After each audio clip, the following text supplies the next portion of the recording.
Assalamualaikum dan salam sejahtera. Saya Nazri Kaha, ini Dialog Poket Rakyat. Malam ini kita akan berbicara menganalisis berkaitan dengan sektor agro makanan negara. Bagaimana kita boleh memperkasakan lagi sektor yang amat penting dalam kita menjamin keterjaminan makanan untuk hari ini dan juga untuk masa akan datang.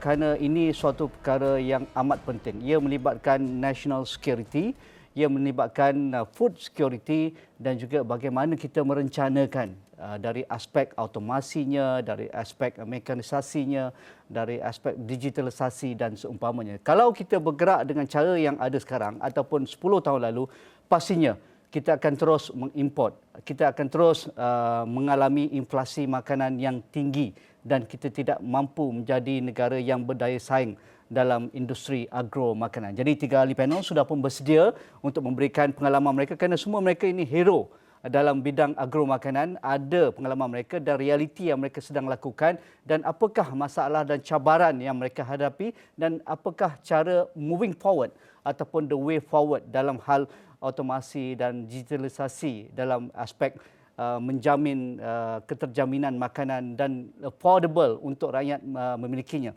Jadi 3 ahli panel sudah pun bersedia. Cik Munir Asim Abdullah, tidak asing lagi dengan saya. Rakan saya seorang usahawan agro makanan dan pengasas Grasi Chili yang tidak asing lagi, yang berkecimpung dalam industri penanaman vertigasi cili dan juga industri hilirannya.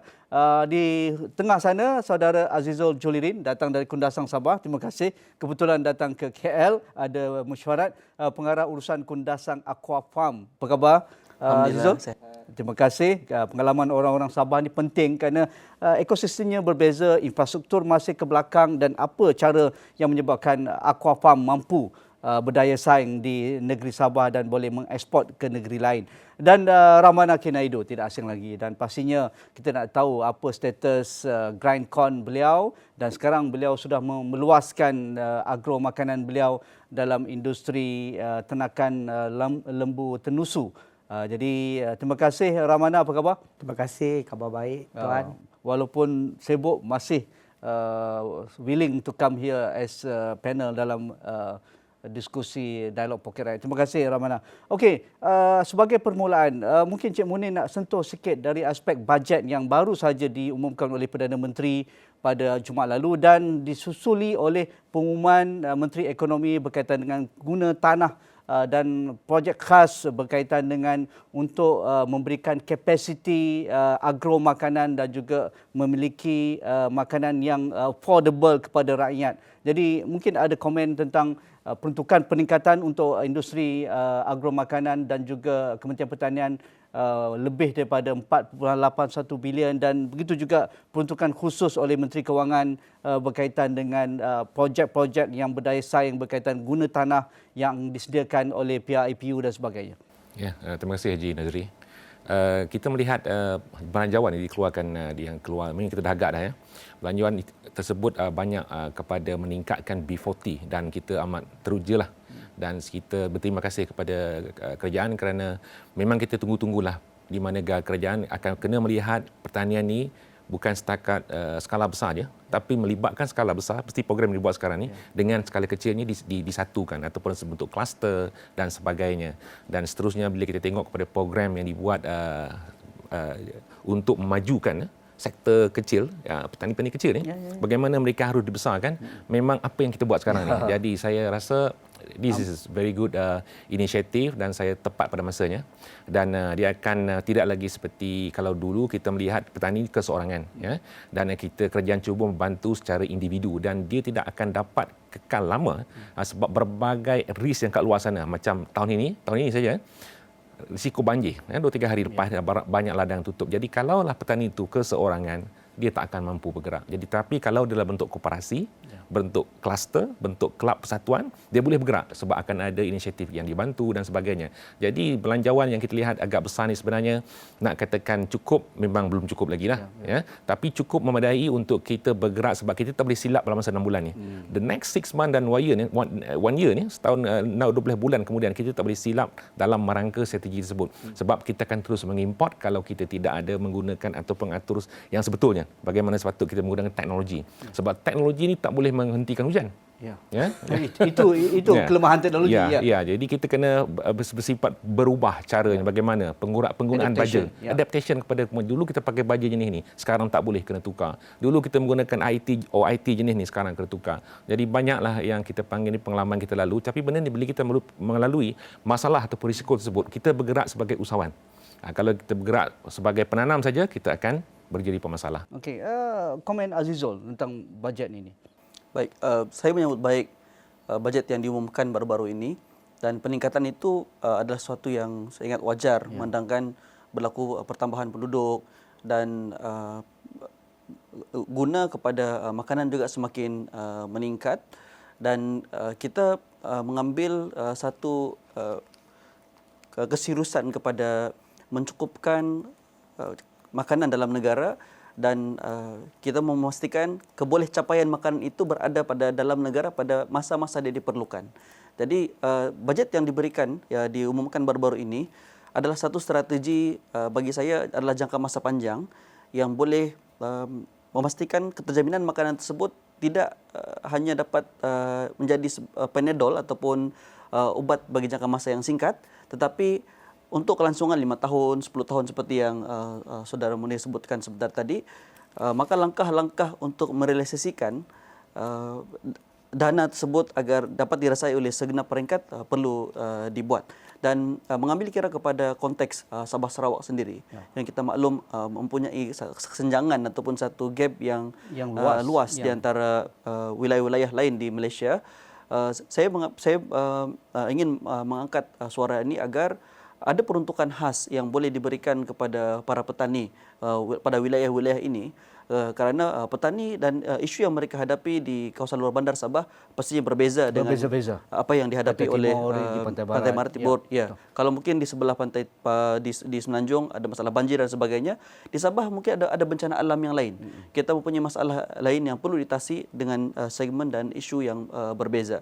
Jadi dana yang diberikan pada kali ini antaranya memfokuskan kepada otomasi, digitalisasi, juga perlu mengambil kira kepada beberapa faktor, antaranya macam Sabah Sarawak ada tempat yang lain telefon pun tak ada, elektrisiti pun tak ada, jalan raya pun tak ada, tetapi ada sekumpulan manusia yang mengusahakan tanaman di sana yang kalau diuruskan dengan baik, diberikan infra yang betul, pasti mereka juga tidak akan kalah dan kurang memberikan hasil berbanding dengan rakan-rakan petani di negeri-negeri yang lain. Tunggu di situ dulu, banyak perkara yang sudah pun di-highlight oleh Azizul. Kita akan petik satu persatu. Bagi Ramana, dengan bajet yang penambahan lebih 12% untuk industri agromakanan dan juga keterjaminan makanan, dan inisiatif APR, apatah lagi dia lebih spesifik kepada inisiatif Intan untuk penanaman untuk miskin tegar, penanaman jagung, cili dan juga halia itu. Apa komen Ramana?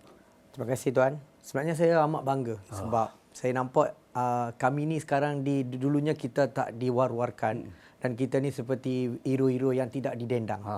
Dan kini kita dengan kita nampak dengan bila kita nampak dengan insentif-insentif yang diberikan dan juga bajet yang diberikan tu, dia menunjukkan mereka tahu begitu pentingnya food security ni.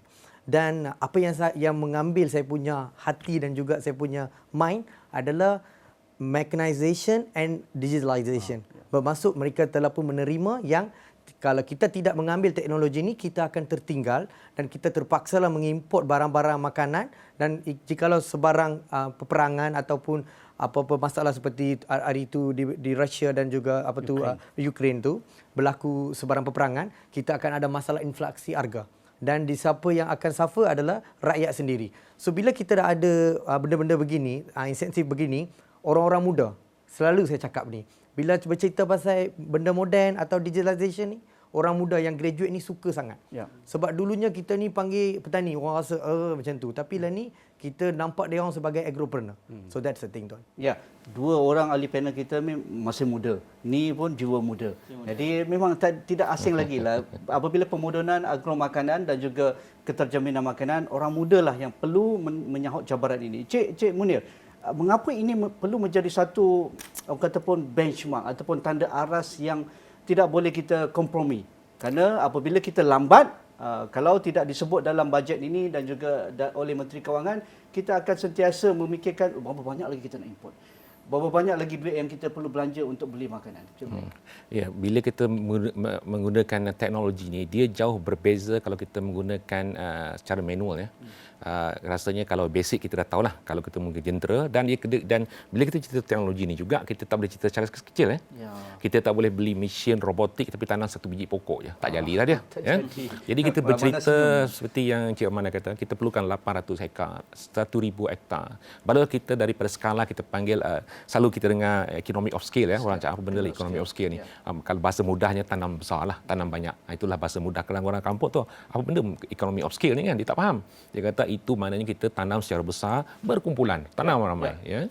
Dan pengalaman kita dalam industri agrokomoditi tidak banyak kita pelajari dalam kita menyerapkan dalam agromakanan. Kerana agrokomoditi kita sampai ke world class. Kita menampung pembekalan minyak sawit dunia antara yang terbesar. Dengan segala infra, dengan segala pelaburan swasta, dengan segala pelaburan JLC dan modernisasi dan otomasi, tetapi tidak berlaku pada agromakanan. Ya, dia sebenarnya sebab dulu kita banyak fokus kepada komoditi lebih besar macam sawit dan sebagainya. Sebab kita dulu tidak memikirkan bahawa makanan kita ni okey.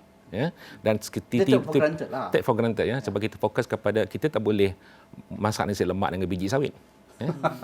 Dan kita juga tidak boleh kita panggil makan raw ya. Jadi kita perlukan benda yang lebih keperluan harian. Bagi contoh bila COVID melanda hari itu. Ya, semua keluarga dan tak nak juga orang akan cari cili. Walau bagaimanapun nasi lemak kena ada cili juga, kena cari juga. Ya, dan juga seperti bawang, timun dan sebagainya. Itulah komoditi-komoditi yang kita kena ada. Beras ya kena ada. Jadi benda ni bila kita melihat benda ni kena buat secara skala besar cukup ataupun lebih sedikit untuk rakyat kita. Dan caranya adalah membuat secara besar. Bila cerita besar ni teknologi. Bila perlu teknologi siapa akan buat? Saya tak mungkinlah orang kampung yang dah berumur 70 tahun. Tak mungkin dia kena orang muda. Siapa orang muda ni? Mestilah mereka yang graduan. Jadi sebab itu kita dalam syarikat kita sini Gasi Chili 99% pekerja kami adalah anak muda. Umur 25, 30, 35, 40. 40 ni dah bagi saya dah ujung tu dah ya. Jadi kenapa? Sebab inilah pelapis yang saya nak nampak nanti 10 tahun nanti mereka ni champion yang kita cerita pada hari ini. Yang kita cerita hari ini 10 tahun nanti baru kita nampak. Mungkin kita ada duduk kat sini dah. Tapi mereka yang akan menggalas teknologi secara besar, import. Mereka import bukan lagi kita panggil dia orang ekspor, bukan import lagi dah. Ya. Jadi ini digalas oleh anak-anak muda yang mempunyai pengetahuan dari segi gadget, IT, teknologi dan sebagainya. Jadi benda ni memerlukan dana yang besar. Jadi bagi saya walaupun kita invest berapa bilion dengan teknologi ni, kalau dibuat salah jangan berhenti, buat lagi. Cara macam ni. Ada masalah untuk kita melakukan kesilapan. Ya, kalau kesilapan dibuat oleh contoh anak muda ni, dibuat vertigasi, silap, gagal, bagi lagi. Tolong lagi, sampailah dia 3 kali, 4 kali, bagi. Ya, jangan kita bila anak muda ni gagal, kita tinggalkan dia. Jangan. Ya, sebab mereka ni tak ramai yang ingin menceburi pertanian ini. Kalau mereka hendak buat sampailah mereka ni berjaya. Jadi itu yang kita buat di dalam syarikat itu sendiri ya. Kita buka anak syarikat. Banyak anak syarikat kita buka sebab kita nak mereka ni terus ke depan. Walaupun dengan macam-macam rintangan, dengan ni tak ada, dengan financing yang kurang. Tapi alhamdulillah tahun ni kita nampak bajet yang begitu bagus ni, kita ambil kesempatan lah yang tu. Ya. Azizul, pengalaman Azizul sebagai anak muda, apa isu di kalangan petani kita, terutamanya yang veteran ni, orang lama ini, dan juga apabila ramai sekali anak muda menceburi bidang ini, tetapi dia punya outcome-nya berbeza. Okey, baik. Apa perbezaan yang kita kongsikan? Bagi pandangan saya, yang pertama ialah dari segi mindset sendiri. Bagi orang-orang lama, bertani ini adalah sebagai satu aktiviti sara hidup. Cara makan lah. Cari makan, ada dia dapat duit bulan ni, dia akan gunakan untuk makan sikit, dia guna untuk modal dan itulah dia pusing-pusing. Jadi bila berlaku tragedi yang tidak diingini seperti bencana alam ataupun COVID ya, apa yang berlaku, mereka keputusan putus dari segi modal tu. Jadi dia tak boleh mula untuk pusingan yang akan datang. Jadi ini merencatkan pengeluaran bagi keperluan setempat. Bagi anak muda pula, juga dari segi mindset, bagi mereka yang sudah menceburi bidang pertanian secara sepenuh masa, mereka jadikan petani sebagai sumber pendapatan utama, dan oleh kerana pada waktu ini ada banyak akses kepada ilmu keusahawanan, pengembangan perniagaan dan sebagainya, serta akses kepada pembiayaan, maka industri pertanian ini sebagai satu yang mempunyai peluang. Walaupun ada 100 orang yang masuk, tapi masih ada banyak peluang lain yang terbuka kerana seperti yang kita bincangkan di sini ialah import tadi. begitu banyak segmen-segmen yang perlu diisi oleh orang muda. Sebagai contoh, untuk tanaman sel dan kobis, kita mengimport lebih kurang 700 juta setiap tahun. Kalau saya boleh penuhi hanya 1% daripada nilai import Malaysia tadi, maksudnya saya masih boleh jadi jutawan dengan 7 juta. Ya, 7 juta. Jadi itu kalau saya seorang dapat penuhi 0.1%. 1%. Kalau ada ramai anak muda lain yang masuk ke dalam ni dan mengaplikasikan teknologi, dia tidak perlulah sampai ke teknologi yang terlalu tinggi ya. Kita hanya perlu kepada peringkat teknologi pertengahan saja. Contoh mid teknologi seperti kita, kalau tanah yang ada tu walaupun kecil, kita boleh aplikasikan hidroponik, kita boleh aplikasikan vertigasi, produktivitinya lebih tinggi dan tidak terlalu susah untuk dioperasikan. Kita tidak, pada waktu sekarang keperluan kita belum sampai untuk kita mengoperasikan secara sepenuhnya menggunakan robotik dan sebagainya. Cukup untuk kita upgrade sedikit anak muda ni dengan teknologi hidroponik, untuk vertigasi ya, sudah memadai dan ini sudah menunjukkan satu peningkatan teknologi dan pengetahuan daripada usahawan ataupun pengusaha-pengusaha lama kepada pengusaha yang baru.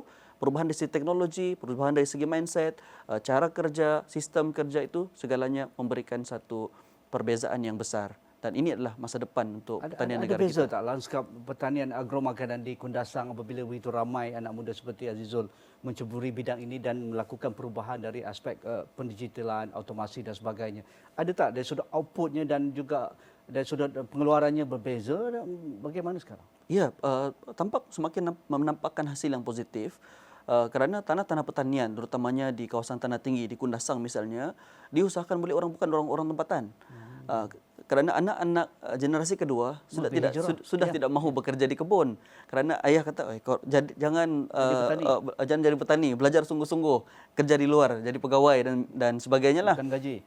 Jadi tanah yang ada tu disewakan, dipajakan kepada warga asing ataupun orang luar.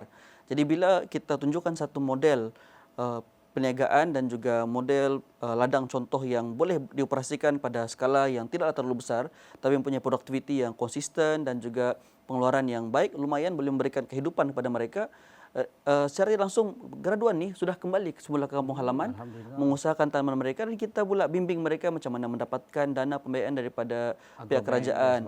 Contohnya Geran Agropreneur Muda yang diberikan oleh kerajaan sebelum ini dan diteruskan sampai pada waktu ini. Untuk memulakan itu sudah cukup baik.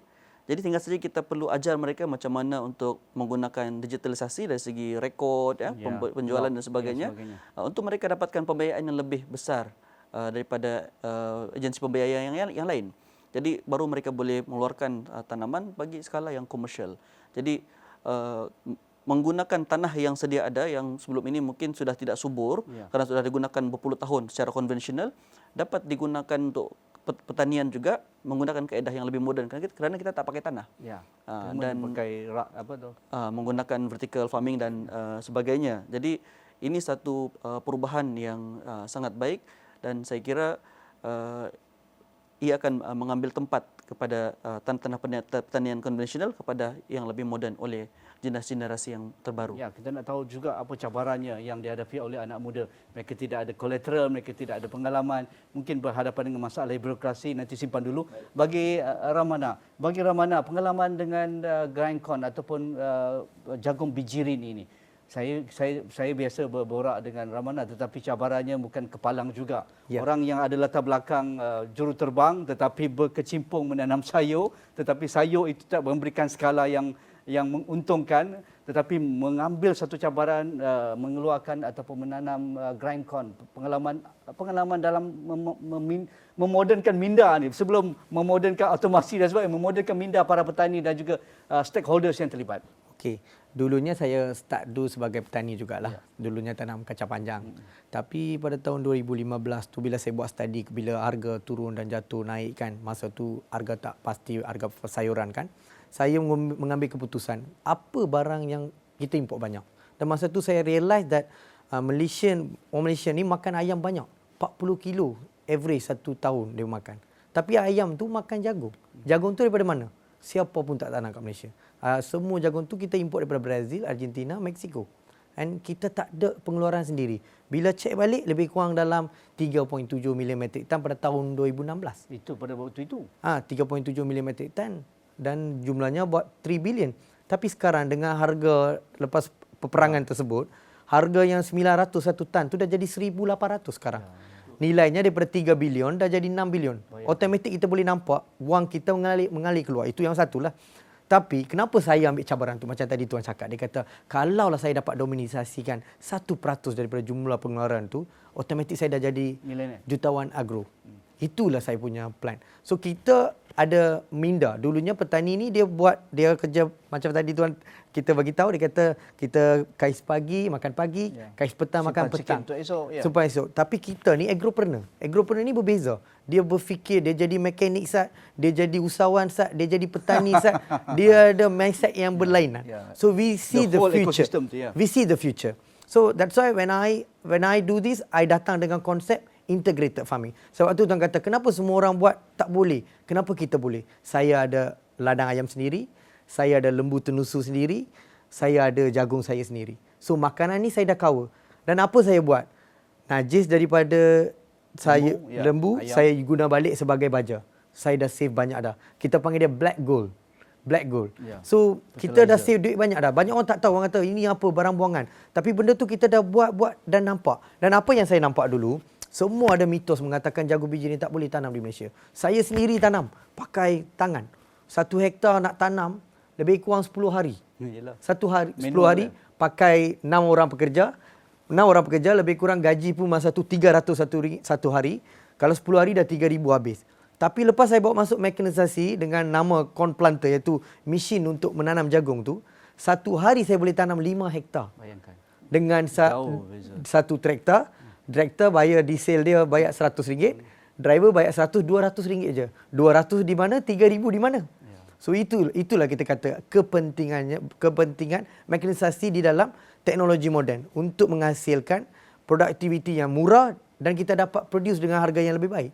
Sebab tu saya kata kita kena buat apa yang orang tak buat. Dan itulah cabaran yang saya ambil, dan kini kita sedang leading few GLC dan kita ada some surprise is coming on this April sebab our planting season is on April and we are gonna do it, and asas kerajaan saya dah nampak dan saya rasa bangga lah. Macam saya dulunya saya rasa sedih macam ni kenapa tak ada polisi, dan saya nampak sekarang kerajaan kita ni dah ada alat tuju dan mereka tahu kepentingan makanan iaitu jagung bijirin ni begitu pentingnya dalam industri makanan negara kita untuk pengeluaran ayam ataupun apa-apa saja, dan dia sangat penting. Dan itu sangat membanggakan saya. Tapi mungkin Ramana nak kongsikan kita.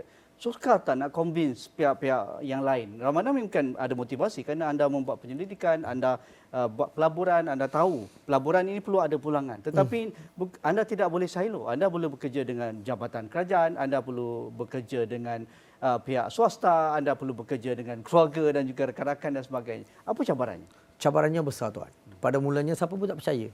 Sampailah Agrobank datang bantu saya. Kita pun pembiayaan daripada Agrobank dan juga kerajaan. Kita tak dapat gram sah. Ada orang ingat, wah Ramana dapat gram. Tidak.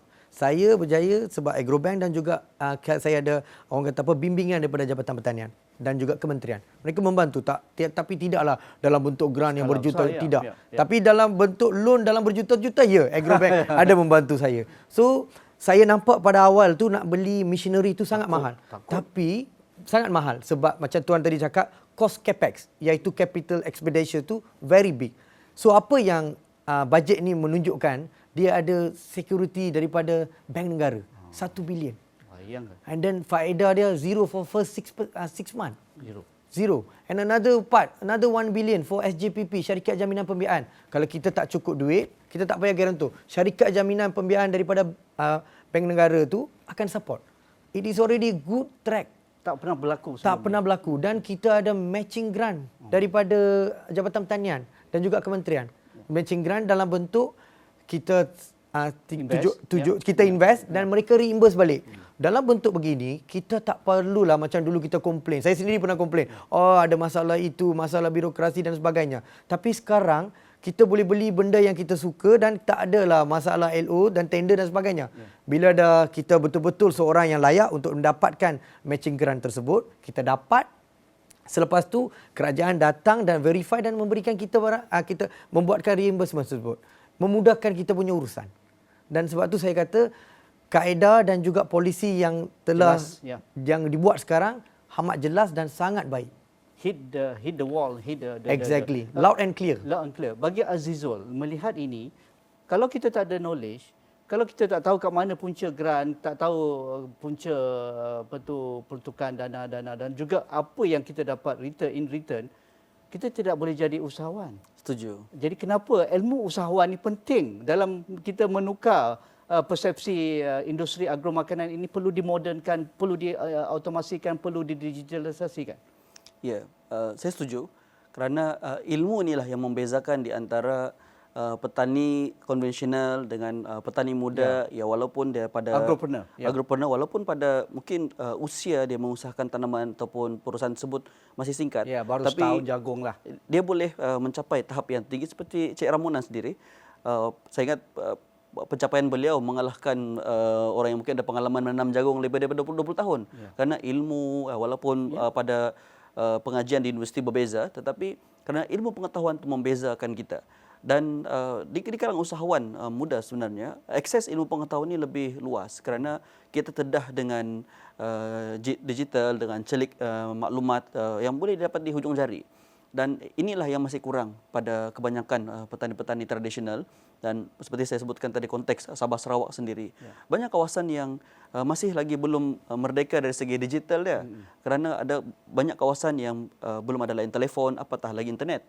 Jadi bagaimana mereka mendapatkan informasi-informasi seperti ini? Kalau informasi tersebut hanyalah berlegar di sekitar informasi kementerian ataupun jabatan-jabatan yang kita tahu pejabat-pejabat ini dia hanya berada di kawasan-kawasan bandar ataupun ada akses internet dan sebagainya. Jadi ilmu pengetahuan juga yang diperlukan ialah dari segi selain daripada pengetahuan semata-mata, mereka perlu beradaptasi dengan kemahiran terkini. Kerana untuk mereka mendapatkan mesin ataupun mendapatkan teknologi tanpa mereka mahir menggunakan apa yang diberikan oleh kerajaan tadi, akhirnya tidak akan mendatangkan apa-apa output juga. Jadi ini yang kita risau kerana kalau kerajaan sudah ada polisi yang bagus, sudah ada capital tadi, dan saya difahamkan antara 10 juta bajet akan memanfaatkan lebih daripada 100 pertubuhan peladang misalnya melalui program pendigitalan ini. Kalau hanya diberikan sekadar setiap pertubuhan peladang ini untuk orang setiap 100 capai KPI kan. Tapi mereka tidak mahir ataupun usahawan tidak tahu macam mana mengendalikan. Kalau mungkin drone, dia tak pandai terbangkan drone. Ini drone akan berhabuk. Begitu juga dengan teknologi yang lain yang mungkin akan dibawa masuk. Jadi sekarang selain pada pengetahuan perlu ada upskilling kepada petani muda ataupun juga pada petani yang sedia ada.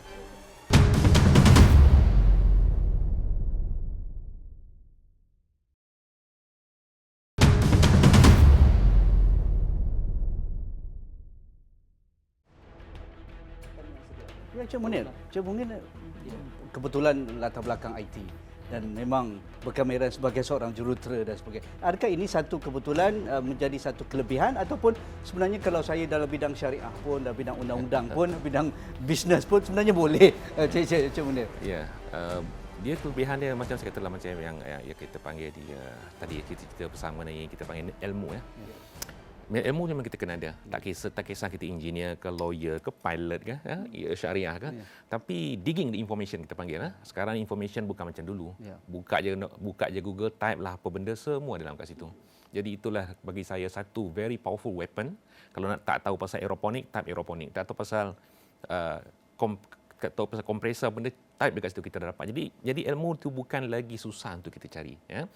Cuma kekangan macam saya kata tadi, kalau kita tak ada ilmu nak mencari ilmu, payah juga. Ya, seperti macam tadi itu kalau kita duduk di kampung, bagaimana kita nak cari ilmu? Jadi kena kita sebagai usahawan, nama pun usahawan, agropreneur ni, dia berlainan. Agropreneur ni dia resilient. Ya, maknanya dia bukan jenis orang yang akan mengalah, menunggu walaupun duit ada RM10 di poket tu. Ya, walaupun bank tu tinggal RM10 je lagi. Dia masih ke depan dan ke depan. Itu berbezanya bila kita jadi usahawan ni, ya. Dia tidak melihat walaupun semalam tu tak mampu nak beli KFC ya. Tapi dia lihat 20 tahun nanti dia akan beli kedai KFC itu terus. Itu beza dia. Ya. Saya suka. Ya, itu penting. Jadi saya selalu macam sekarang, kita bila kita cerita pasal digital, tajuk kita berdigital. Ya, bila kita cerita digital ni, kita kena melihat bahawa adakah digital ni akan membantu kita atau akan merancatkan. Ada dua kat situ. Ya. Sebab bila kita, contohlah kita nak otomasikan secara penuh pertanian ni, kemungkinan B40 banyak hilang pekerjaan. Betul. Jadi sebab itu bila sahabat kita kata tadi, perlunya kita menggunakan contohnya hidroponik cukup lah. Mana kita guna teknologi, gunakan, jangan over design. Saya selalu cerita, jangan over design teknologi. Overdo, over Ya, design. jangan design sebab nak bagi ladang tu cantik supaya kalau drone tu terbang dia ada lampu, dia berkelip-kelip sana sini menjadi 20,000 ekstra. Jangan, ya. Kalau drone sekadar boleh angkat harga 10,000, itulah kita kena beli. Jadi barulah bajet 10 juta tadi tu digunakan sepenuhnya. Maksimum mungkin. Ya. Lepas itu juga dia tidak terlibat bila kata digital ke sini, bukan digital sekat drone je. Bila orang kata digital drone, seorang sebut itu kan. Digital ni termasuklah nak digitalkan kita punya syarikat. Ya, Dari segi akaun kita, dari segi kita nak panggilnya nak dedahkan. Bila kita agropreneur ni, bila kita buat petani ni lah, ya. Kalau kata ilmu, cerita pasal ilmu tadi, dia bukan setakat ilmu pertanian. Juga kita kena ada ilmu akaun. Kena juga kita ada project manager. Kita kena ada juga itu agronomisnya. Kena ada kat situ lawyernya, legalnya, secretariatnya dan sebagainya. Jadi bila kita cerita pasal peluang pekerjaan untuk agro pertanian ni, sebenarnya luas, ya. Di syarikat kita ada chemist, kita ada electrical, kita nutrition. ada berbagai-bagai kat situ. Tapi buat apa? Pertanian. Jadi digitalization ni dia bukan tak terhenti dari segi Luas. robotik kat situ. Dan bagaimana kita nak menyerapkan ini dengan Cik Munir nak ceritakan sikit. Ya. Ketika awal-awal saya sempat ke ladang bersama Cik Munir di satu wilayah di Selangor itu dan membuat perbandingan sistem IoT yang mereka lengkapkan ladangnya begitu canggih tetapi terpaksa outsource dengan satu syarikat swasta dengan harga yang berpuluh ribu. Tetapi dia punya ruang lingkup penggunaannya begitu terhad. Berbanding apabila saya ke ladang Cik Munir, hampir kesemuanya boleh digunakan dengan IoT, boleh monitor CCTV, boleh monitor penyiraman baja, penyiraman air dan sebagainya, boleh tengok pekerja tengah bancuh benih dan sebagainya. Tapi ketika itu saya lihat ahli persatuan itu terpaksa menggunakan modal yang geran yang digunakan untuk membayar syarikat ini saja. Jadi mengapa ini tidak boleh diulang lagi? Cara-cara lama berniaga atas berniaga dan akhirnya petani-petani kecil, pekebun-kebun kecil ini hanya mendapat geran dana-dana ini untuk menggunakan servis-servis yang begitu mahal dan tidak terbukti lagi kejayaannya berbanding apa yang dilakukan oleh Generasi Chili. Yes, macam saya kata tadi, ya, dari segi teknologi ni, kalau petani kecil ni, ya takkan kita nak bagi dia robotik kat situ sebab sekilang ladang dia pun 1 ekar je. Betul. Ya. Dan kalau kita buat ladang yang besar pula, macam saya pernah design, macam Haji Nazri pernah tengok, kita design, kita tunjukkan bahawa teknologi ini tidak semahal yang kita jangkakan. Ya. Contohnya kenapa China boleh keluarkan kereta yang murah? Kenapa mereka boleh buat satu gadget teknologi? bergerak. Gadget. Sekarang ni kalau nak beli handphone yang murah, RM100 pun ada. Tapi complete Android. Ya. The latest Android dalam tu. Ada pula telefon macam tu. Walaupun tak ada jenama, tapi boleh dibuat. Dan boleh diguna pakai. Ya. Sama juga dalam pertanian. Kalau kita beli, kita ni meniaga. Ya, kita meniaga. Kita meniaga, kita bukan nak showcase. ada untung rugi, ya? Macam saya buat voice command dekat ladang saya. Tak pakai pun. Tapi saya nak tunjuk bahawa boleh dibuat. Dengan harga hanya itu beza antara nak tunjuk showcase antara nak pakai untuk berniaga. Jadi itu sebabnya penting kat sini kita melihat bajet yang kita ada ni, saya faham kerjaan sekarang ni agak nipis lah. Rigid, ya. Rigid. Jadi kita nak pastikan dalam 12 bulan ni teknologi tersebut diadaptasikan ada dia punya impact, bukan penghabisan bajet. Bukan nak habiskan. Habis bajet tapi tak ada impact, tak guna juga. Ya, dan petani-petani kecil ni dikumpulkan contoh di Kundasang. Dia dijaga oleh saudara kita. Dan dia akan pergi sebab kita faham yang usahawan tua-tua ni, yang lama-lama bukan tua yang lama-lama ni, yang veteran ni, mungkin mereka tak mampu pun nak tekan Google tu. Tapi kita ada anak-anak muda yang gunakan ilmu mereka untuk membantu mereka dari segi teknologi tadi. Ya, teknologi ni saya kata tengok pada level. Mungkin kalau kecil ni teknologi ni sekadar memancuh baja. Yang besar sedikit mungkin pakai mesin. Yang besar lagi contoh saya tengah buat sekarang ni, guna drone, besar lagi. Mungkin ada yang lagi high impact, my organic sebagainya, kita guna rumah hujan dan sebagainya, dan dalam tu kita guna robotik. Itu untuk pasaran ke luar negara, contoh harga cili itu ataupun mungkin harga RM100 ataupun untuk pharmaceutical. Sekarang pharmaceutical very expensive. Kita guna yang tu untuk teknologi tersebut. Jadi teknologi ini bukan satu fasa kita panggil kata nak IoT kan teknologi RM30,000. Tidak. Saya pernah nampak ladang harga dibuat RM200 je. Pun teknologi juga. Ya, bila kita letak satu kamera dekat ladang tu, kita dah panggil IoT dah tu dah, Internet of Things. Sebenarnya IoT ni dulu orang kata elektronik. Orang kata benda tu dah ada lama dah dulu. Cuma bahasa dia berubah. Dulu orang kata HTML 5.0. Dah tak ada cerita pasal HTML dah. Kan dulu kita dulu buat website sampai 20,000 ya. Sekarang buat website percuma je. Ya. Ya itu. Okey, pengalaman Ramana. Ramana pun ada cerita yang sama. Beliau cerita-cerita pasal mesin pengering tu. Okey. Tak perlu membeli dengan capex yang tinggi tetapi menggunakan Jabatan Pertanian tetapi utilizationnya maksimum dan harganya begitu affordable. Okey. Saya merupakan orang yang pertama lah yang bawa masuk portable mobile grain dryer di Malaysia sebab dulunya ada mitos mengatakan jagung biji ini tak boleh tanam. Betul. Sebab kos mengering ni sangat mahal. Of course mahal. Tanam di sini bawa 300 km pergi keringkan. Tanam di sini dan dah lebih daripada 24 jam, of course jagung tu akan rosak. Dan tanam di situ and then tunggu sampai 2-3 hari pakai matahari duduk tengah ni dan kita punya climate humidity is very high. Of course rosak. So apa saya buat? Saya pergi China, saya pergi Thailand, saya pergi India. Last saya dapat portable. Macam mana? Macam tuan tadi cakap. Kenapa saya perlu pakai duit juta nak beli something but I can buy the same purpose punya barang dalam bentuk yang sama tapi lebih value for my money. Yeah. So I carilah portable mobile dryer tu dan saya bawa masuk ke Malaysia. Dia dapat keringkan 3 tan jagung tu dalam masa 3 jam. One of the fastest in the world. One of the fastest and it's the cheapest in the world. The technology is from India. And selepas saya bawa masuk, I rasa sekarang kat Malaysia ni kurang-kurang ada 20 biji dah. I was the first one who introduced that. So begitulah. So saya rasa bangga jugalah sebab apa yang saya mulanya orang kata, budak Mustahil, ni budak ni gila, nanti jagung dia akan jadi popcorn. Tapi orang yang kata gila tu dah jadi kawan saya sekarang. So itulah maksudnya. So sebab tu orang akan tanya saya, will still have the job. Maksudnya, Kalau tak gila tak jadi macam ni. Mesti gila. Betul, juga. Mesti ada gila tu. Bila kita tak ambil adaptkan ke teknologi ni, memang kita akan ketinggalan. Sebab tu teknologi super important. Dan sekarang kita boleh bawa dryer tu daripada mobile, utara ke selatan. Saya pernah bawa daripada Kedah pergi ke Johor. Daripada Johor pernah pergi ke Kelantan. Dari Kelantan balik ke Perak, balik ke Kedah. So that is how we move it. So benda yang kita buat tu kena berguna kepada orang lain dan perlu berguna kepada kita.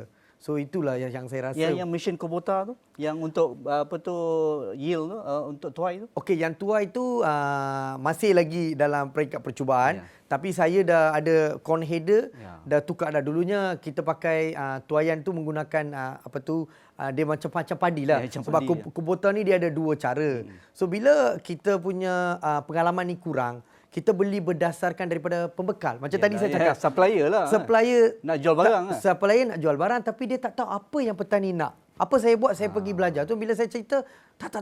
This is the right way. Tapi bila dah terkena, try and error is a cost. Sudah kena, dia buat balik. Lepas tu baru kata, betul lah. Patut buat beginilah. So itulah. Sebab tu apa saya buat? Saya ambil langkah yang baik. Saya bekerjasama dengan salah satu GLC terbesar di Malaysia. Boleh katakan sangat kuat juga. And kita dah ada kita punya own technology with our own system dan we gonna rock it in this April. Itu yang kita nak dengar. Bagi Azizul, mengapa scale up petani dalam hal automation, digitalization ini amat kritikal?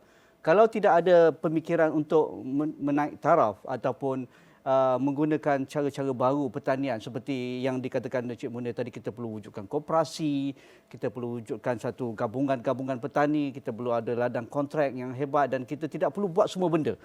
Mengapa ini satu model yang perlu dijadikan mainstream kepada petani dan agropreneur? Ya, kerana dunia berubah. Dan sesiapa yang tidak berubah, dia pasti akan ketinggalan.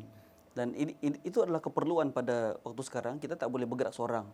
Atau kita tidak boleh hanya rasa saya lah yang terbaik pada zaman saya. Dia tidak boleh hanya membawa nostalgia begitu. Tapi perubahan itu, kita mengambil contoh jenama yang terkemuka dunia, telefon bimbit misalnya Nokia. Dia kata, saya tak buat salah, tapi pesaing saya terlalu hebat.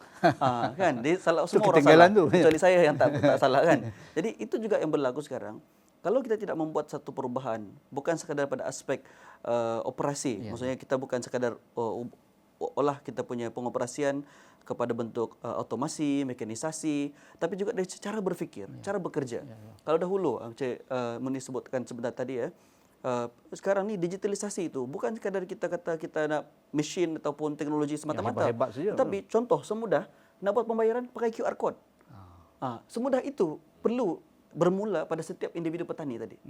Okey, contoh di Kundasang sendiri orang datang ke Kundasang untuk bercuti, membeli tanaman misalnya. orang daripada luar ni dia memang dah terdah dengan digitalisasi. Ya, tak bawa duit cash dah. Tak bawa duit cash. Datang begitu, alamak, nak kena beli sayur berapa? RM9. Mak, dah lama tak pegang RM1 kan. Semua kena cashless ya. Jadi semudah itu kita dah kena mula biasakan kepada, kalau boleh bukan lagi bukan petani, budak kecil nak pergi membeli ke mana-mana, saya pakai bus. Saya pakai jadi dia perlu Shopee. jadi satu pembudayaan daripada sekecil-kecil, daripada rendahan dan tahap pendidikan sehinggalah kepada apa jua kerjaya, termasuklah kerjaya petani itu sendiri. Dan untuk kita mendapatkan mass production, koperasi, kelab, perkumpulan, ini satu kaedah untuk kita mendapatkan jumlah terkumpul yang banyak dan skill masing-masing ada dia punya peranan dia masing-masing. Mungkin ada suara ni okey, dia boleh tanam macam ni dan kita boleh merancang. Pengeluaran tu tidaklah berlebihan dan tidak berkurangan.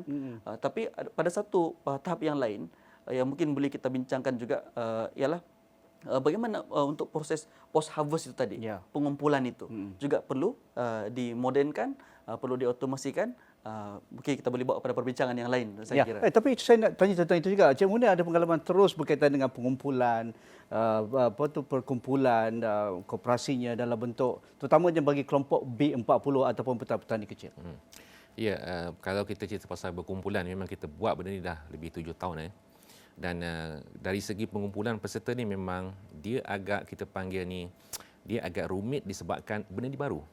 Jadi penerimaan tu agak susah sedikit. Tapi kita sebelum ni dah dengar ladang kontrak, kita dah dengar fungsi-fungsi jabatan kerajaan, pungut daripada petani tetapi jual dengan harga sekian-sekian dan sebagainya. Apa bezanya? Okey, beza ladang kontrak yang kita ada sekarang ni berbeza dengan sebelum ni.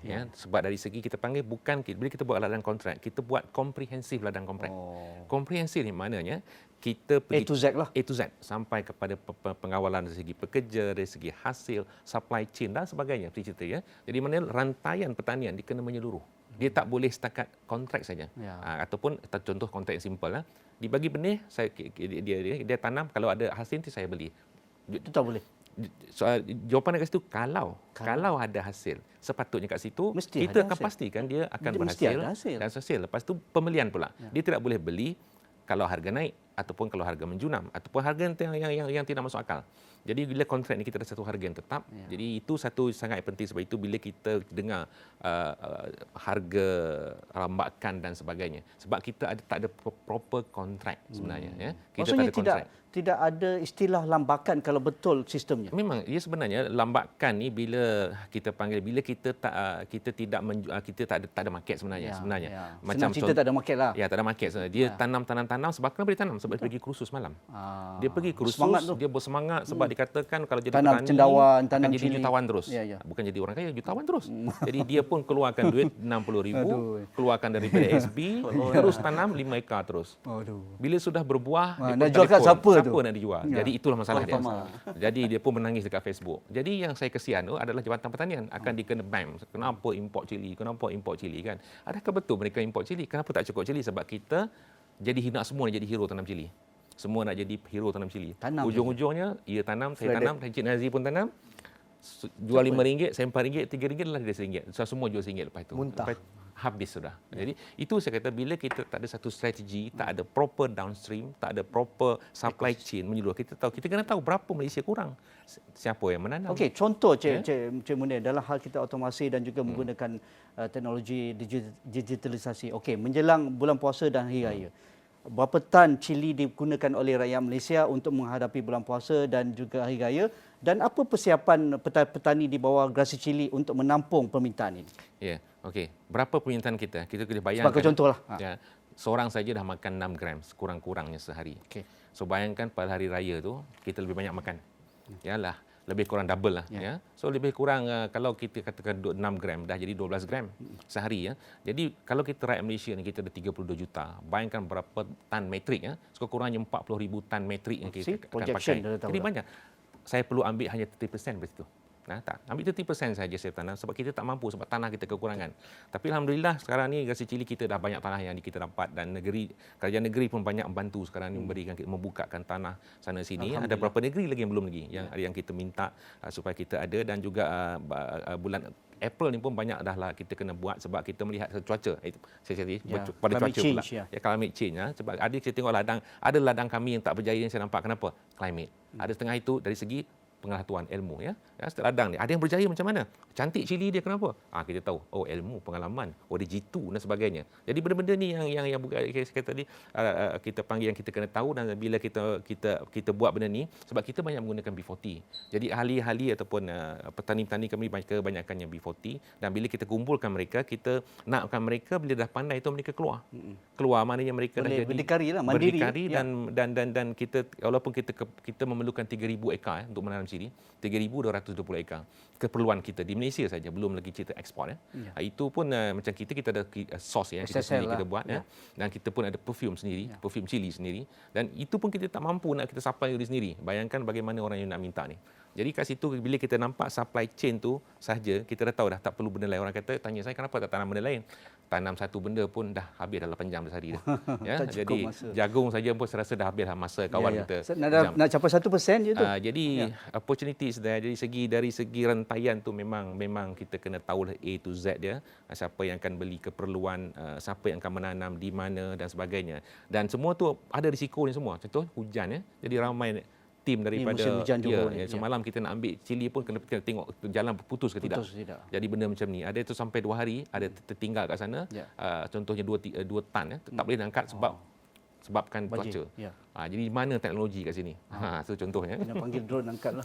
Okey, Ramana, pengalaman Famox Plantation dan juga pengalaman Ramana sendiri dalam hal ini dia memerlukan satu insentif. Tapi adakah dengan bajet ini, kerana bajet ini baru 2023, tetapi sebelum ini tidak melihat secara langsung berkaitan dengan insentif digitalisasi dan juga mekanisasi ini, mengapa ini amat penting tetapi ia perlu logik dan juga tidaklah berlebih-lebihan seperti mana dikatakan tadi kerana kemungkinan agensi-agensi ini akan habiskan peruntukan kerana mereka sudah ada bajet, kena habiskan. Tetapi tidak berguna untuk orang seperti di Kundasang, tak pakai pun mesin-mesin besar pun.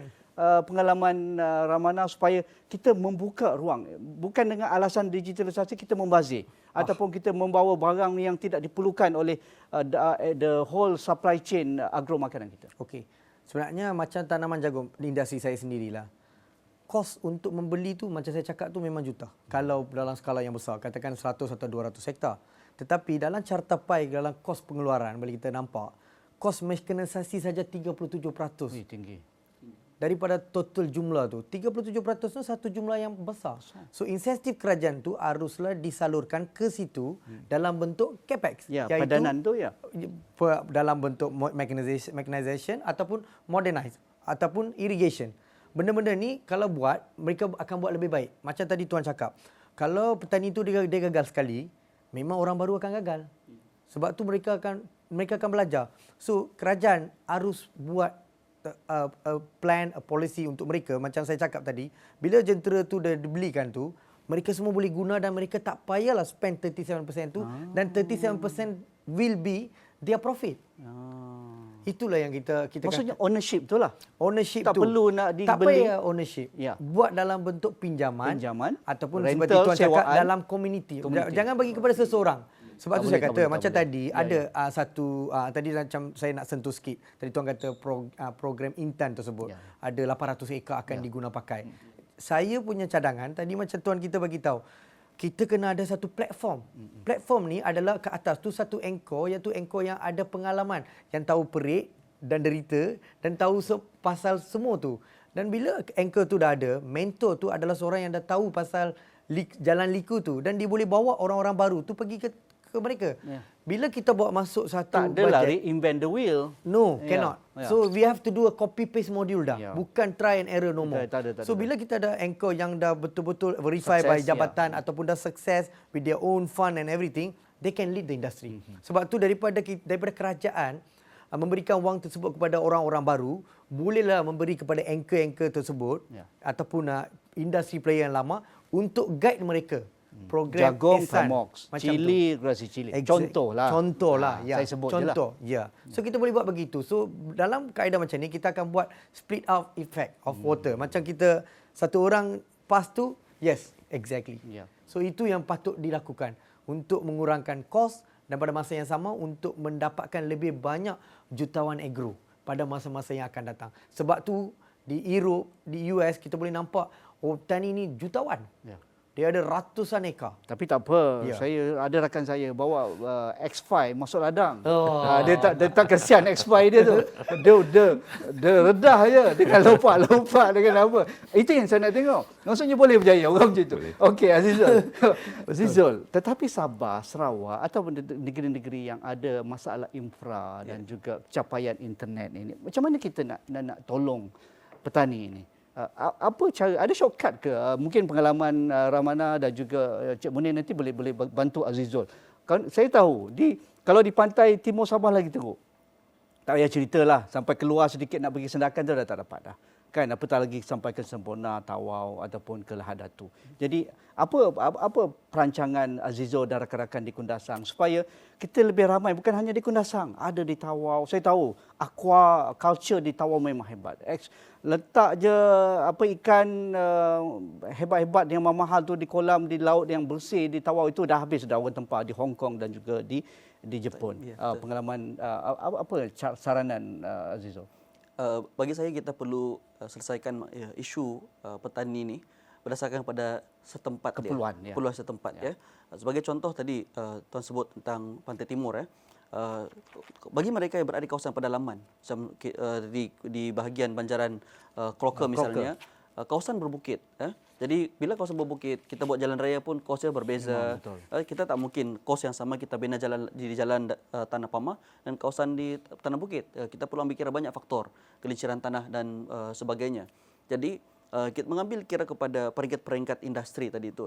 Industri 1.0 kita mula dengan mekinisasi, kemudian kita pergi kepada mass production, perlu ada production line itu IR 2.0, 3.0 mula otomasi, 4.0 kecerdasan buatan. Jadi kita tengok fasa by fasa. Kalau petani ini belum selesai mekanisasi, kita mula dengan mereka daripada guna cangkul, kita bagi dia mesin untuk dia meradu tanah. Okey. Kalau dia dah selesai begini, kemudian apa lagi yang kamu perlu seterusnya? Okey, seterusnya ialah kamu perlu ada sistem macam mana untuk ada pengeluaran daripada hasil, bawa ke tempat pengumpulan, kemudian macam mana dia boleh dijaga agar ada tahan lama sikit, disimpan sampai ada pembeli. Kemudian barulah kalau tengok okey ladang dah terlalu besar, menggunakan mesin peradu tanah sekadar tu tak memadai, maka kita upgrade kepada teknologi fertigasi pula, hidroponik. Jadi baik dia fasa by fasa. Barulah petani ini dia pun tersedia dengan teknologi sedia. Dia datanglah terkejut kan. Itu yang pertama. Yang kedua, bagi saya daripada pihak kerajaan sendiri respon kepada soalan tadi tu, dana tu ada. Tapi seringkali pihak yang mempunyai akses kepada dana ni dia terlalu teruja dengan teknologi luar negara. Betul tuan? Ya? Dia kata, "Oi, ada daripada Jepun." Dia ambil daripada Jepun. Daripada Taiwan, ambil daripada Taiwan. Di Qatar kita pergi negara-negara. Sedangkan kita memandang rendah kepada keupayaan anak tempatan. Dan silang antara beberapa kementerian. Seperti saya dulu, saya dapat dana awal untuk grant saya daripada Kementerian Sains, Teknologi dan Inovasi, bukan daripada Kementerian Pertanian. Kerana mereka melihat inovasi yang saya buat tu boleh membantu komuniti.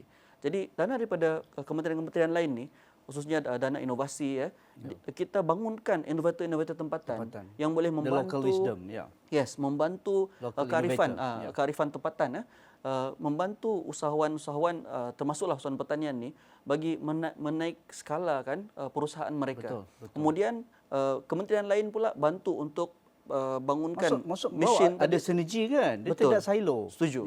Dan kalau untuk industri jagung, industri cili semua, kita semua ada, tak perlu cari di luar negara. Untuk tanaman sayuran, saya dan rakan-rakan ada. Jadi kita kumpulkan pemain-pemain industri yang sedia ada di dalam negara ni, libat urus yang sedia ada, biarkan dana teknologi tadi itu untuk digitalisasi, otomasi, mekanisasi salurkan dengan rakan-rakan pengusaha yang sedia ada, barulah kita pun naik sama-sama. Taklah mengalir pula duit tu pergi luar untuk beli teknologi luar pula kan semua. Macam mana nak tolong dia orang ni? Kerana kalau kita hanya memikirkan format-format yang sudah established, mungkin tak sesuai di Kundasang, tak sesuai di Tawau ataupun di Papar ataupun di Port. Dan pengalaman juga Cik Munir orang Sarawak di Kanowit ataupun di Tanjung Manis tak sama macam di Kuching. Okey. Ya, memang betul. Bila kita kata mekanasi, otomasi ni, dia tak boleh satu benda. Dia akan berbeza, customize. Kundasang adalah mungkin 3 juta perlu sana. Mungkin di tempat saya mungkin juta aja. Betul. Kenapa dia perlukan satu sensitif sensor untuk detect banjir ke tidak tempat tu? Mungkin dia perlu. Saya mungkin tak perlu sebab atas bukit. Atas bukit. Jadi benda macam tu maknanya the automasi and the system has to be customized. Jadi bila kita customize, siapa nak design? Soalan dia. Jadi bila kita cerita siapa nak design, itulah pentingnya universiti-universiti tempatan. Jadi sebab itu bila saya pergi kepada beberapa universiti termasuk saya pergi kepada UniKL, saya pergi kepada Universiti Malaysia Pahang, mereka mempunyai teknologi kepakaran-pakaran di dalam yang kita boleh guna pakai. Malaysia ni macam saudara kita katakan, kita ada di Malaysia ni. Jadi cuma sekarang ni bagaimana kita nak mengadaptasikan teknologi tersebut kepada keperluan di Kundasang, lokal. Jadi bajet tadi tu bagi saya memang mencukupi sebenarnya. Kalau kita betul-betul serius kita nak gunakan teknologi lokal ni, kita keluarkan tak perlu canggih, tak perlu menggunakan kita panggil wire yang terlalu mahal. Wire yang cukup boleh pakai 10 tahun okeylah, tak perlu sampai kiamat wire tu tahan. Tak perlu tak perlu kita akan gunakan notebook solar ke jadi macam kita sendiri pun saya buat solar saya pasang solar di tempat saya. Belum cerita pasal solar tu. Saya import sendiri daripada China yang cukup untuk ladang. Dan bila saya pasang solar tu, saya tak perlu comply dengan MNE punya standard terpaksa sirim dan sebagainya. Ini nak ladang 60,000, 70,000. Jadi saya penyumpang 15,000 je. Tapi nampaklah wire saya bergerak ke sana sini. Tapi workable, it is workable. Betul. Sebab kita nak hasil, bukan kecantikan. Kita bukan buat kosmetik. Tapi kalau saya percaya, saya faham di tempat-tempat yang kita perlu di tempat contohnya di Putrajaya, kita kena cantik sebab itu adalah showcase. Tapi jadi kita perlu buat showcase kat semua ladang. Saya tak perlu buat showcase ladang saya, dia tak perlu juga. Dia nakkan keuntungan. Productivity dan keluaran kita. Jadi itulah cara dia. Jadi perlu bagi saya universiti itu sangat pentinglah untuk digemblengkan macam di Kundasang. Setakat ini ada dasar open door dari universiti kita dalam hal ini? Bagi saya universiti sangat bantu. Saya bekerjasama dengan UniKL, MyCert dan Universiti BMI. Kita nak buat robotic farming dan kita bekerjasama juga dengan UMP sekarang ni dalam proses akan sign MOU di mana kita juga akan ambil kepakaran dari segi baja dan sebagainya. Memang kita ada dah. Jadi kenapa kita perlu reinventing the wheel? Jadi saya pun selalu sebut reinventing, do not reinvent the wheel. Sebab itu akan membuang duit sebanyaknya. Setiap tahun kena R&D dah buat R&D dah. Kalau setakat nak pakai kita pakai Arduino, nak pakai kita pakai Raspberry Pi, dah bertimbun dah pelajar-pelajar kita kat universiti tu. Saya tengok design mereka, 50 design saya tengok. Senior project diorang ni cantik-cantik belaka. Cuma dia orang tak nampak industri luar tu pakai macam mana. Sebab dia tak pergi ke Kundasang. Tapi kalau dia buat dia punya thesis tahun ketiga pergi Kundasang, kat situ dia boleh pakai terus. Apa masalah dia orang ni? Dia keluar, saya percaya dia akan ambil kerja terus. Sebab saya perlukan orang ini. Jadi itulah yang kita buat sekarang sebenarnya. Terima kasih Ramana Kinaidu, Group CEO dari Famox Plantation, Azizul Julirin, Pengarah Urusan Kundasang Aqua Farm. Terima kasih jauh daripada Sabah, Saudara Munir Asim Abdullah, pengasas Gerasi Chili dan juga seorang usahawan. Itu saja dalam Dialog Poket Rakyat malam ini. Assalamualaikum, kita jumpa lagi.